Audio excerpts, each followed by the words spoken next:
If you follow Soledad O'Brien on Twitter, you know she talks about musical performers she enjoys. I did not know this next question would take us in that direction. Do you have to badger anybody for an interview, or do you get all the interviews you want? A little bit of both, depending. Who was your toughest? To get? Yes. I failed. Luther Vandross. Oh. He agreed, and then he backed out at the last minute, and I loved him, and and then he died, so I never got to interview him. But I just loved him so much that I was actually hyperventilating the day I was supposed to interview him, and then when he canceled, I was like, oh, thank God I don't have to interview him because I loved him so much.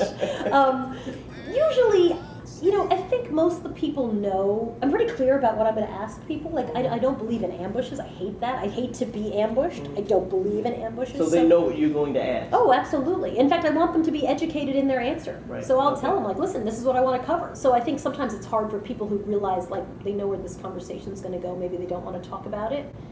Certainly elected officials, I think they get, you can't get a Republican talking about the tax bill at this moment. It's just impossible. So, so that's been hard to book. But for the most part, the people who I want to talk to, I think they, some of them like me back, and then I think most of them like my work. I think they think that the work is good and that the way that I do interviews is fair.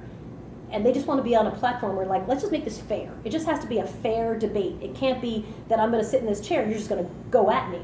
It has to be a conversation. So we get a lot of our interviews because I think people feel like, yeah, no, I know what she's going to do. It's going to be fair.